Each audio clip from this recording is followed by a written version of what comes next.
They tossed a German Shepherd puppy and drove off. I didn't. Her name is Lumen. Santa Monica, California.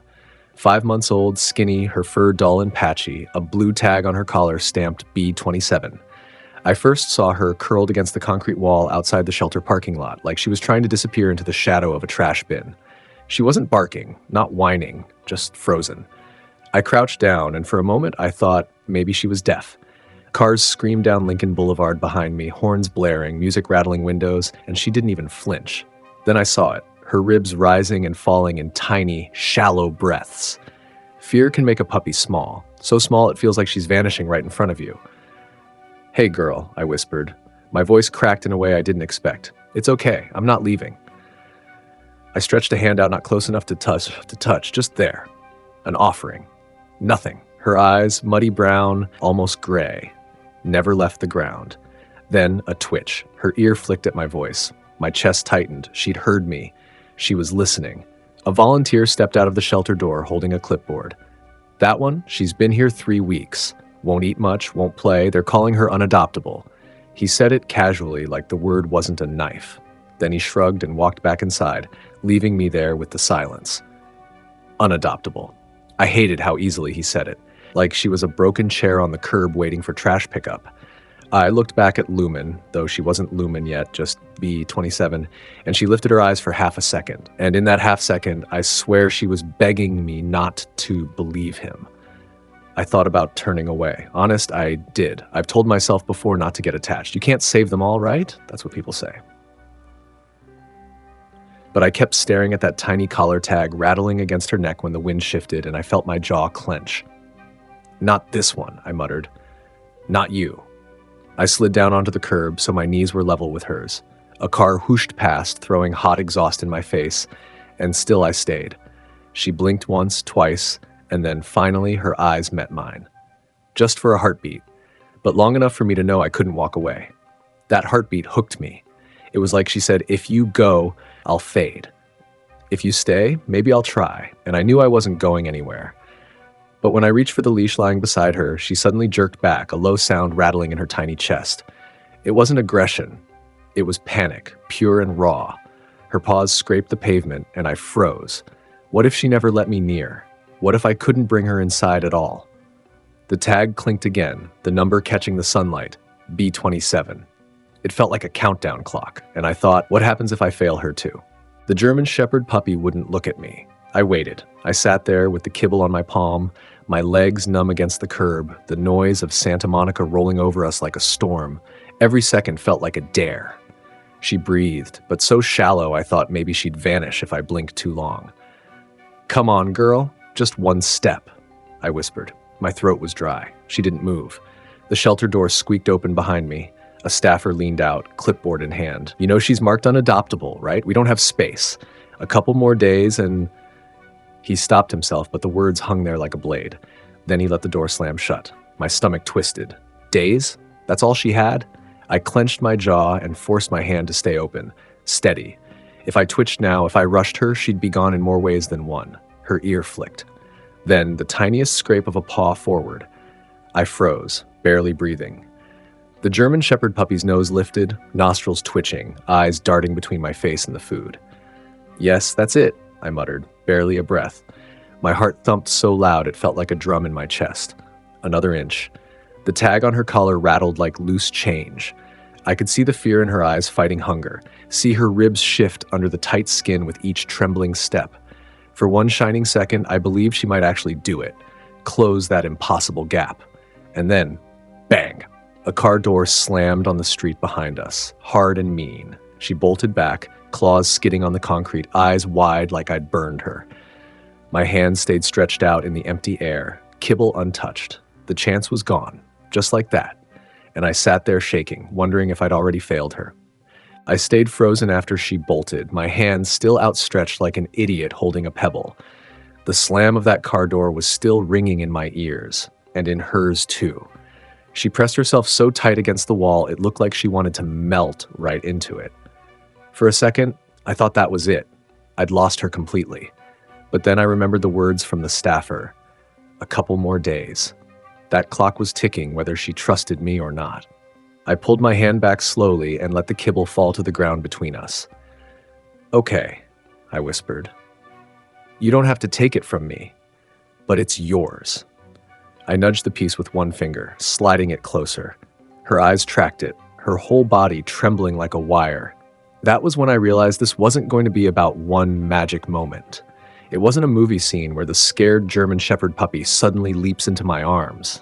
This was going to be about patience, about showing up again and again until she believed I meant it. So I shifted, leaned my back against the curb, and stayed. A minute passed. Then 5. People walked by giving me looks, a grown man sitting on the sidewalk talking to a puppy like it was a child. I didn't care. My world had narrowed to the space between my hand and her paw. Finally, she crept forward, low to the ground, every step like it weighed 100 pounds. Her nose hovered over the kibble, sniffing hard. I didn't move, didn't blink. She darted in, grabbed it, and leapt back like the concrete was lava. But she'd done it. She'd taken food.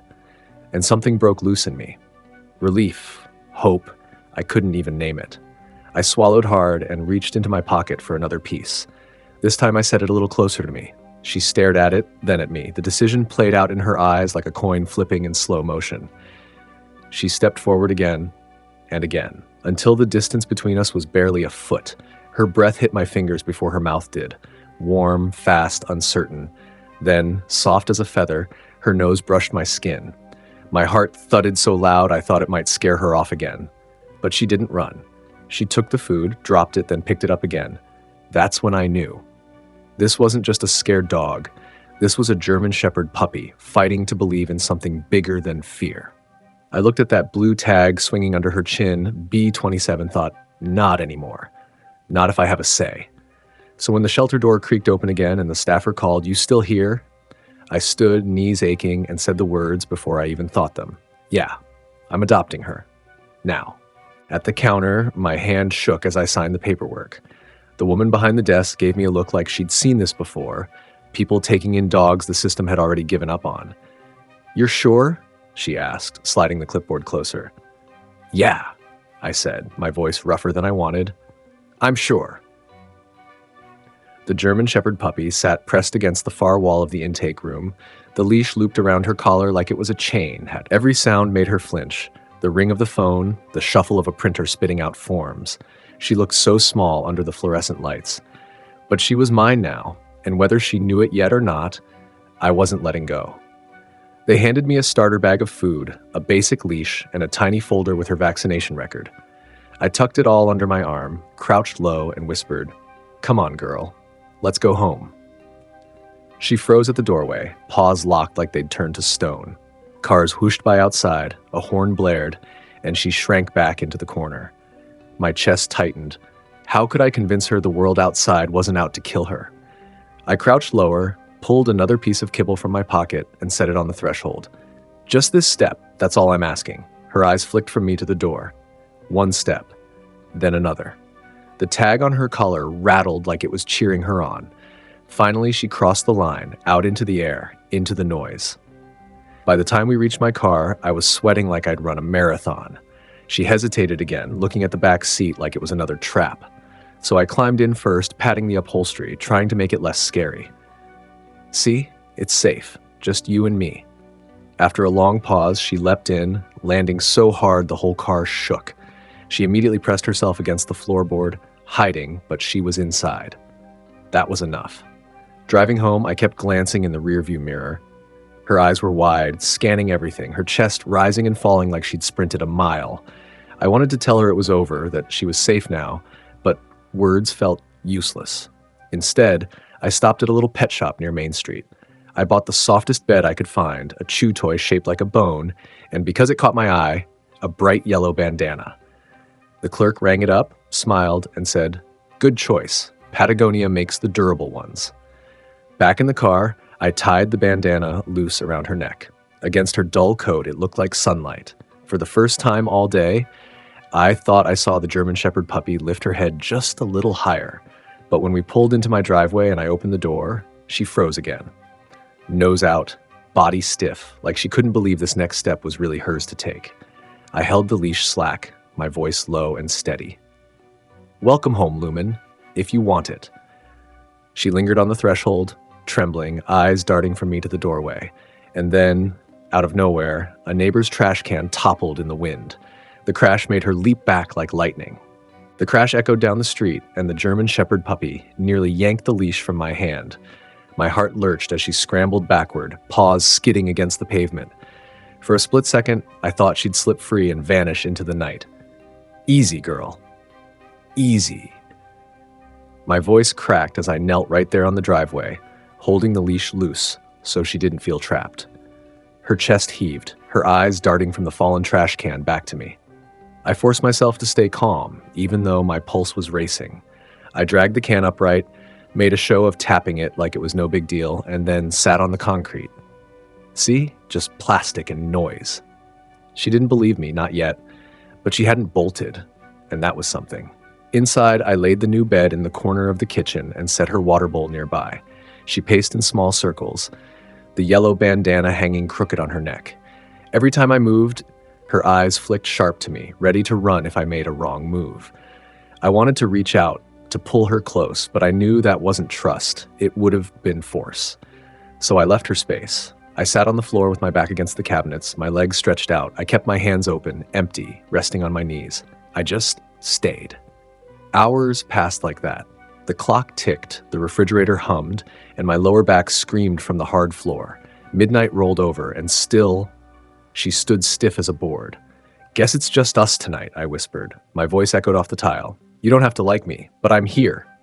Somewhere past 2 a.m., my eyes drooped. I drifted, head sagging against the cabinets. A sound woke me, a tiny shift, the soft scuff of paws. I blinked groggily, and there she was, closer than before. The German Shepherd puppy crept forward like a shadow, nose twitching. She sniffed my shoe, then hesitated, her whole body trembling with indecision. My chest ached, afraid even breathing would ruin it. And then, in the quietest moment of the night, she lowered herself down, right there, barely a foot from me. Her nose brushed my palm, and a warm sigh escaped her. I froze, didn't move, didn't speak. My hand stayed open, and she rested her muzzle on it just for a second before slipping into shallow sleep. The weight of that second nearly crushed me, not from her, but from what it meant. After all the fear, all the walls, she'd chosen me, if only for a moment. But as I sat there holding my breath, I couldn't stop the thought clawing at me. What if I let her down like everyone else? Morning light spilled across the kitchen floor, and I woke up stiff, still half sitting against the cabinets. The German Shepherd puppy had shifted in the night, curled into the corner like she was guarding both herself and me. For a second, I just stared, trying to make sense of the fact that she hadn't run, that she'd actually chosen to stay. "Good morning, Lumen," I whispered, testing the name on my tongue. She lifted her head, ears pricked, eyes wary but curious. Something about saying it out loud made it real. She wasn't B-27 anymore. She was Lumen, and she was mine. I slid a piece of kibble across the tile toward her. She sniffed, then ate it without bolting this time. Progress. I grinned like an idiot, whispering, "Attagirl." That afternoon, I brought out a clicker I'd used years ago with another dog. One soft click, one piece of food. At first, she jumped at the sound, skittering back against the cabinets, but hunger tugged her forward again. Click, treat, pause, click, treat. Slowly, the rhythm became something she recognized, predictable, safe. "See? You do something brave and good things happen," I said. She tilted her head, eyes still cautious, but her tail gave the faintest twitch. Later, I set a rubber ball on the floor, rolling it gently toward her. She froze, nostrils flaring, then stepped aside as it bumped her paw. No play yet, but she didn't bolt. I picked it up, rolled it again, same result. But this time, when it touched her paw, she gave it a tentative nudge back to me. My throat tightened. "Yeah, that's it, girl. That's a start." By evening, we were both exhausted. I collapsed onto the couch, wondering if I was asking too much of her too soon. That's when I felt it, soft weight pressing against the side of the couch. I looked down, and there she was, resting her chin on the cushion, eyes heavy, bandana crooked. It was the first time she'd come to me on her own. My chest swelled with hope. I let my hand dangle, fingers brushing her fur. She didn't pull away. And just as I thought, maybe, just maybe, we'd turned a corner, a sharp metallic roar shattered the quiet. The garbage truck outside clanged and groaned, echoing through the street. The German Shepherd puppy's body stiffened, her eyes going wide. In a flash, she was gone, bolting down the hall, nails scrambling against the floor. I sat frozen, listening to the sound of her claws fade into silence. My heart sank, one noise. That's all it took to send her world crashing back down. And I knew this wasn't going to be a straight line. At the park, the German Shepherd puppy wagged like she'd found the sun. After the garbage truck scare, I knew we couldn't just stay locked in the house, waiting for silence that never comes. She needed new sounds, but in a place where fear could be balanced with space. So the next morning, I clipped on her leash and drove us to Clover Park, a wide-open stretch of grass where dogs came and went, but no crushing crowds. At first, she froze, legs stiff as posts, but then a breeze rolled through, carrying scents of grass, earth, and other dogs. Her nose twitched, her ears flicked, and little by little, she took in the world without shrinking away. A Labrador Retriever bounded past, ears flopping, chasing a tennis ball. The German Shepherd puppy stiffened but didn't bolt. She watched, her tail giving the smallest twitch, and I exhaled. That twitch was worth more than gold. A Husky loped by beside a jogger, howling once in excitement. Lumen startled, then immediately looked at me. I crouched, soft click, treat. She hesitated, then took it, eyes still locked on mine. For the first time, she was learning that noise didn't always mean danger. It could mean safety, too, if I was there. And then, a pit bull further down wrestled a rope toy with his owner, tail wagging like a helicopter. Watching them, I thought about how quick people are to stick labels on dogs. Unadoptable, dangerous, too much trouble. None of it was true if someone just gave them a chance. The German Shepherd puppy took a step forward, then another. She lowered her head, sniffing where the Labrador had rolled, and suddenly she gave a clumsy little skip, her paws tangling in the grass.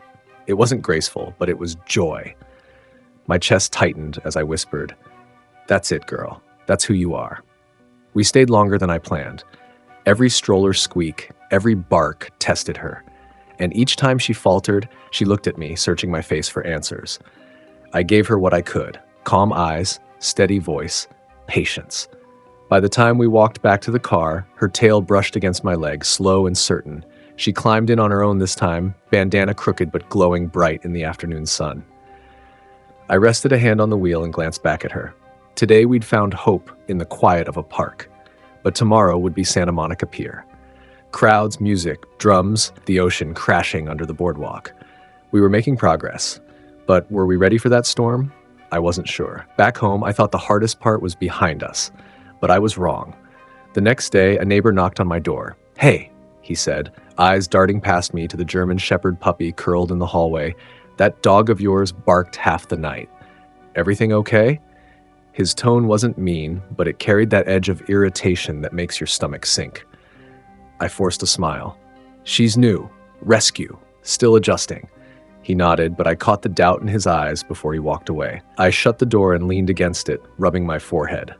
The shelter staff had warned me, adjustment takes time. But when you're living next to other people, time feels shorter. That night, I set up a crate in the bedroom, hoping the closer she was to me, the calmer she'd be. I laid the yellow bandana inside like a signal that it was hers. She sniffed it, circled once, then stepped in, trembling. I whispered, "Safe place, girl. No one can hurt you here." For a while, it worked. She curled up, eyes on me, and the house finally felt quiet. But then a motorcycle roared past outside.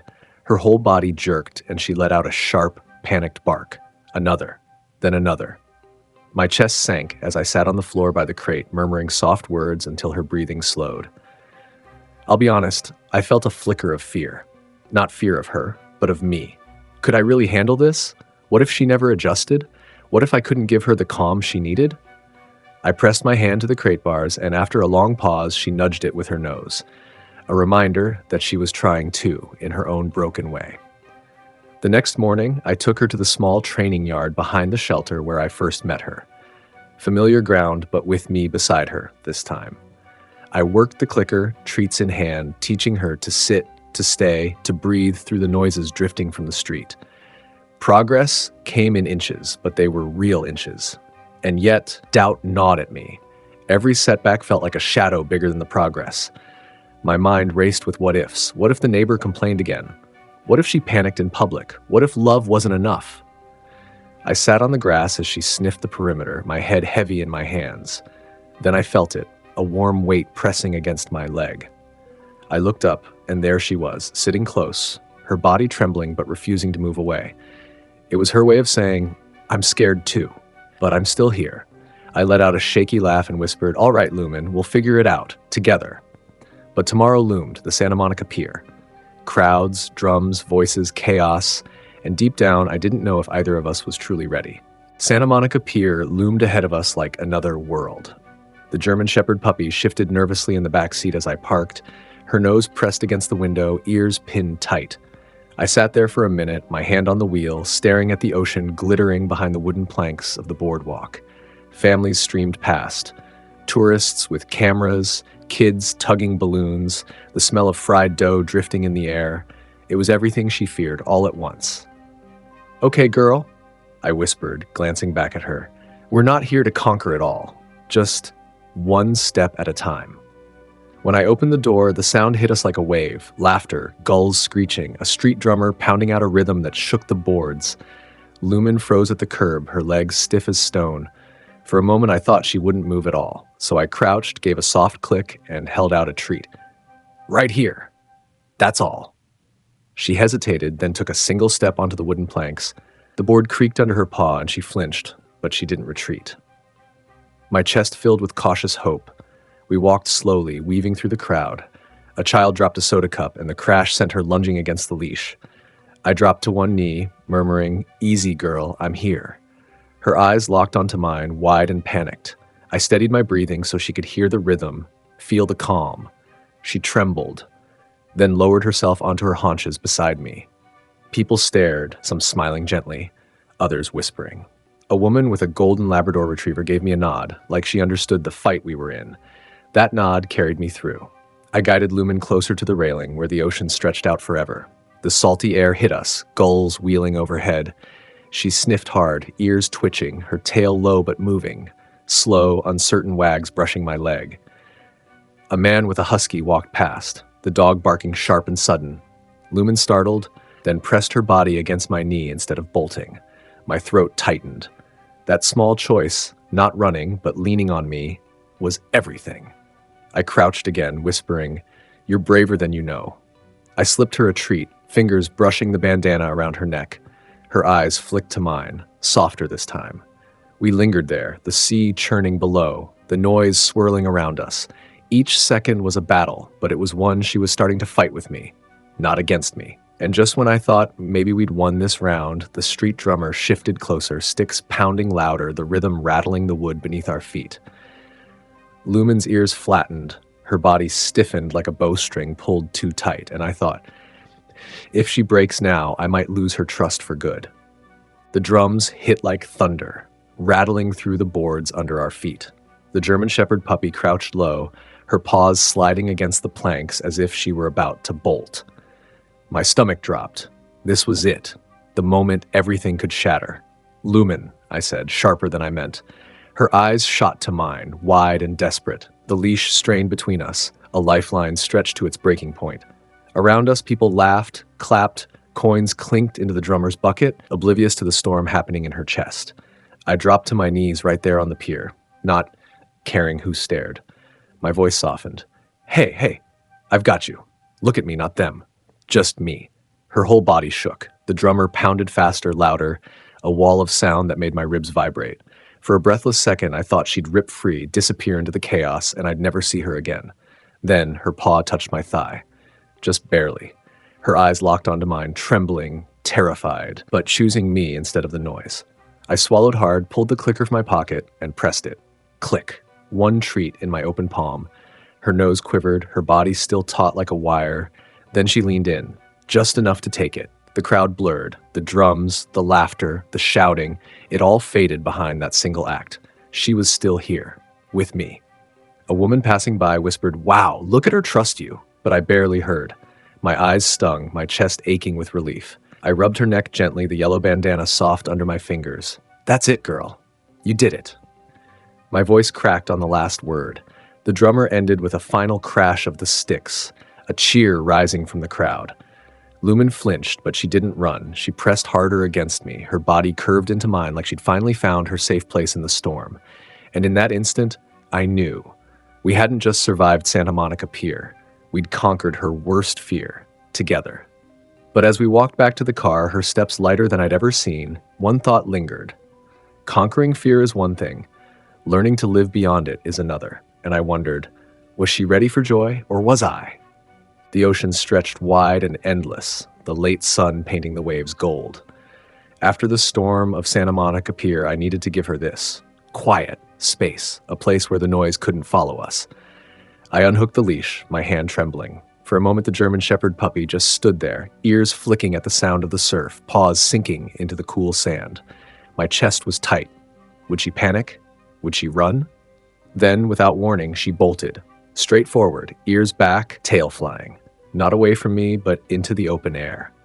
She tore across the beach in wide, clumsy arcs, kicking up sand like fireworks. Zoomies, pure, unfiltered joy. I laughed out loud, the sound breaking in my throat. My eyes burned as I watched her run like a dog who had finally remembered what freedom felt like. Every circle brought her back closer to me until finally she crashed into my legs, nearly knocking me over. I dropped to my knees, burying my face in her fur. Her tail thumped against me, hard and steady. She licked my chin, my nose, anything she could reach. And for the first time, there was no hesitation, no fear holding her back. Just love. Around us, families walked the shoreline, kids shouting, gulls crying overhead.